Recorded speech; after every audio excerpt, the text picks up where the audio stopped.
Assalamualaikum warahmatullahi wabarakatuh. Kami dari kelompok 6 kelas DS4803 akan melakukan demonstrasi virtual machine dan keamanan sistem operasi. Saya, Prayata Yasin Katnin dengan NIM 1030524060 dan kawan-kawan saya. Renai Sandaria Prasetyo dengan NIM 10305240046. Saya Lutfi Maulida Izanti dengan NIM 1030524066. Saya Naimana Jeli dengan NIM 10305243.004. Selanjutnya langsung saja kita ke poin yang pertama. Oke, yang pertama kita download VirtualBox dari situs resmi VirtualBox-nya, kemudian lakukan proses penginstalan.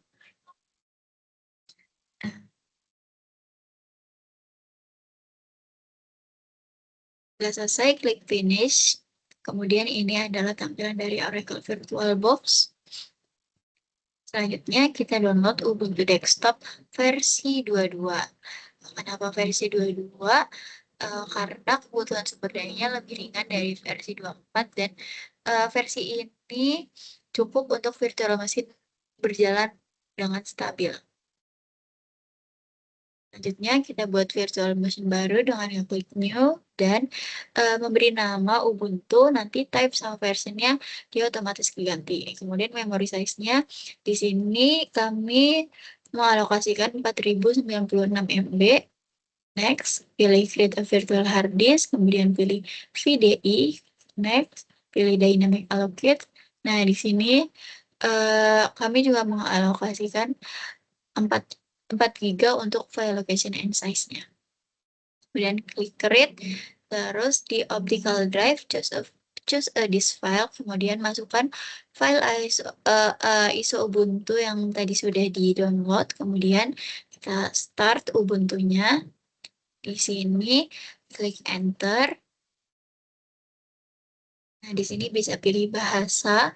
Di sini saya pilih bahasa Inggris, kemudian klik install Ubuntu. Di sini pilih bahasa untuk keyboard layout. Di sini saya memilih English, kemudian di sini pilih install third party software, kemudian continue, kemudian pilih erase disk and install Ubuntu, di install. Nah, ini adalah partisinya. Maksudnya ini adalah time zone. Di sini saya milih Jakarta, kemudian untuk di sini bisa masukkan nama, your computer name-nya juga bisa diubah, kemudian masukkan password, confirm password, kemudian continue. Ini adalah proses penginstalan. Kemudian klik restart now. Kita tunggu proses loading-nya. Ini sudah masuk ke proses boot pertama.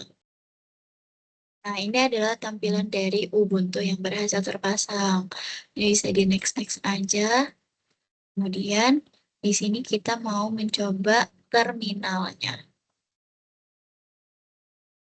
Nah, di sini terminal berhasil dijalankan dan Ubuntu selesai diinstal. Selanjutnya, saya akan mendemonstrasikan manajemen user and group. Kita masuk dulu ke dalam Ubuntu. Lalu, masukkan password. Setelah masuk, buka terminal. Langkah pertama yang kita lakukan adalah membuat grup baru.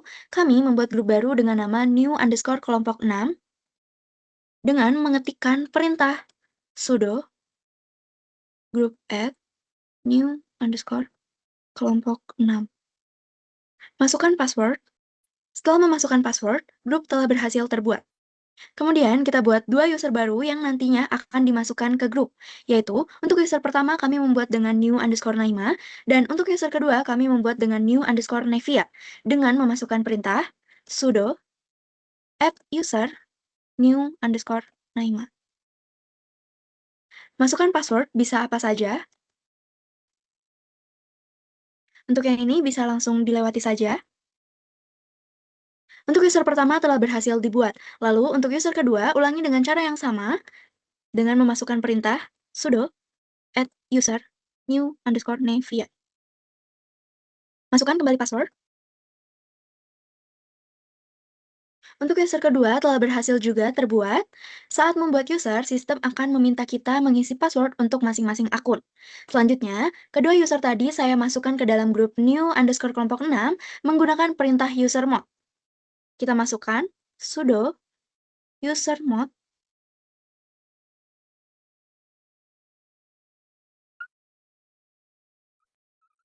Masukkan lagi untuk user kedua.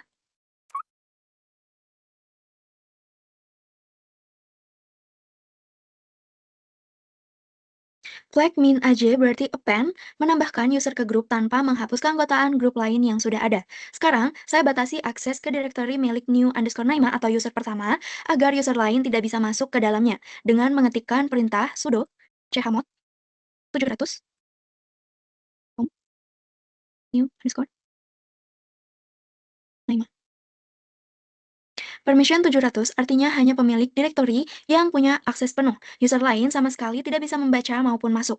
Sekarang saya buktikan. Saya pindah ke akun new underscore Nevia atau user kedua, lalu coba paksa masuk ke direktori milik new underscore Naima atau user pertama dengan mengetikkan perintah su new underscore Nevia. Lalu masukkan password.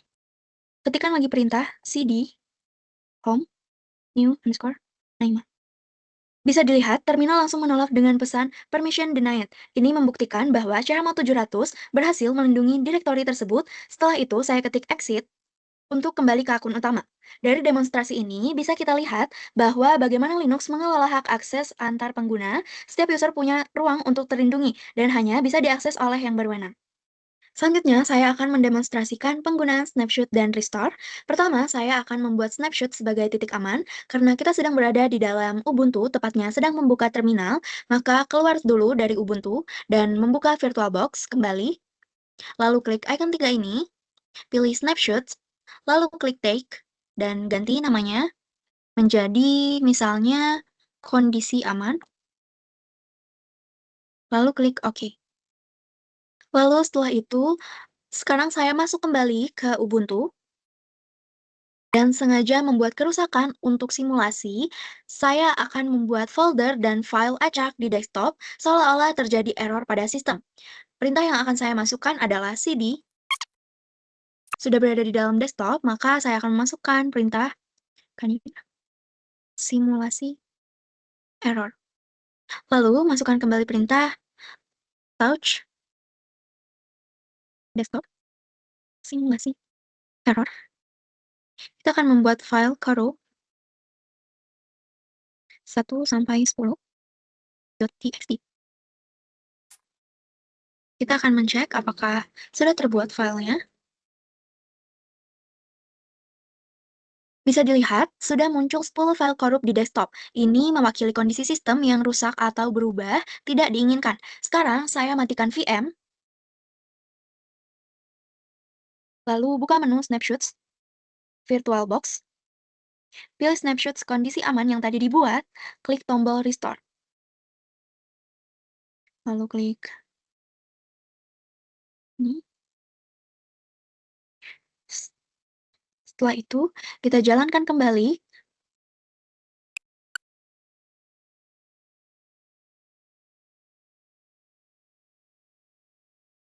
Setelah VM dijalankan kembali, bisa dilihat folder simulasi error beserta seluruh file korup tadi sudah hilang.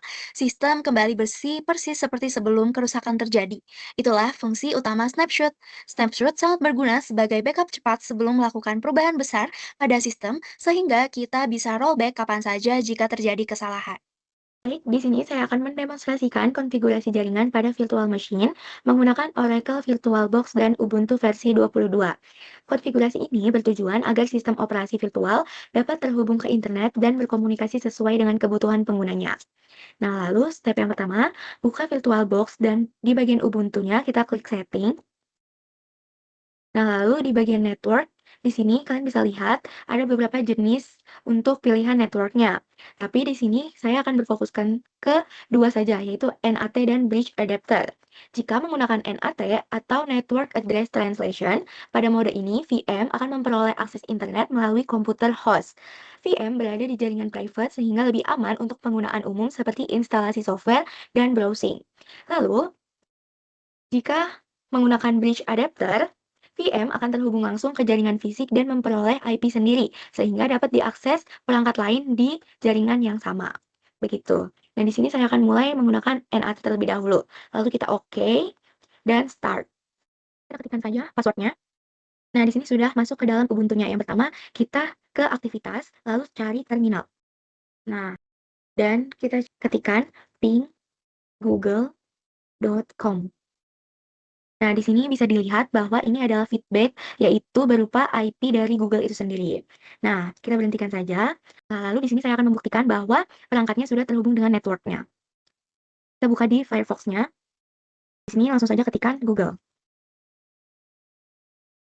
Nah, di sini akan menampilkan Google, yang mana dapat dibuktikan bahwa sudah terhubung dengan network atau internet. Nah, di sini akan muncul tampilan Google-nya. Baik, selanjutnya adalah dengan bridge adapter. Nah, sama seperti yang tadi, kita buka setting, lalu bagian network, di sini kita ganti menggunakan bridge adapter. Lalu kita klik OK dan start. Nah, lalu sama seperti tadi, kita cari terminal terlebih dahulu. Dan kita ketik ping google.com. Enter. Nah, di sini sudah terlihat jelas bahwa ini adalah feedback dari IP dari Google itu sendiri. Dan untuk memastikannya, kita membuka Firefox terlebih dahulu.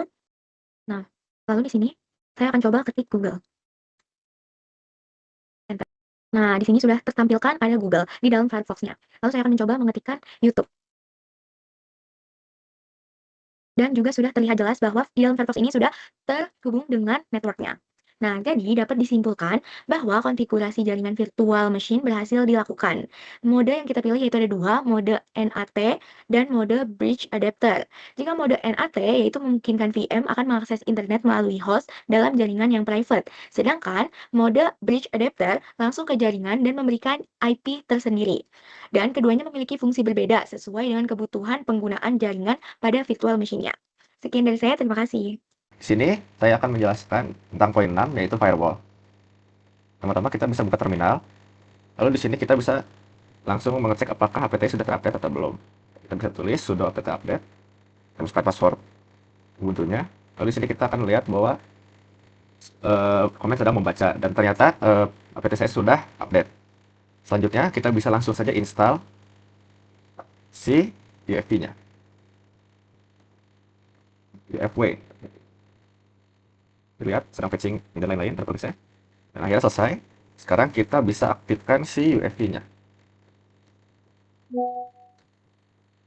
Nah, sudah enable. Bisa lihat di sini sudah enable. Dan sekarang kita tinggal memasukkan si rule-nya. Di sini kita akan menggunakan rule yang sudah ada, yaitu yang pertama kita bakal nge-load dari port 22. UEFI load dengan komen yaitu sudo UFW load 22/tcp. Dan selanjutnya kita bisa langsung aja sudo UFW untuk komen keduanya itu untuk ngeblokir untuk aksesnya, berarti kita menggunakan deny untuk port 80 sama /tcp. Kita sudah ada dua konfirmasi yaitu rule add sudonya, dan kita bisa mengecek dengan sudo terus to UFW status number.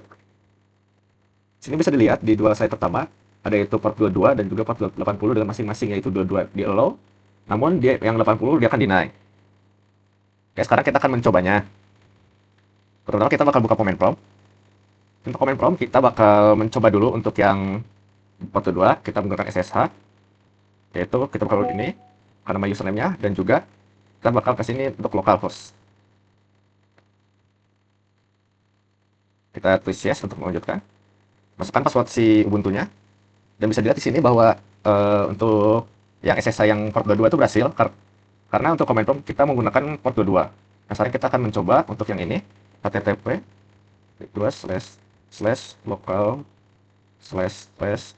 //localhost. Bisa dilihat untuk hasilnya. Di sini tulisan site can be reached. Ini berarti sistem firewall yang sudah kita terapkan tadi itu tuh bekerja dengan baik. Karena port 80 yang biasanya untuk diakses ke website itu terblokir sesuai dengan si ini. Jadi sebagai kesimpulannya, konfigurasi firewall sangat penting dalam keamanan sistem operasi virtual. Dengan menutup jaringan yang rentan seperti tadi browser, dengannya siapa saja bisa mengakses dari browser gitu. Itu benar-benar meningkatkan keamanan.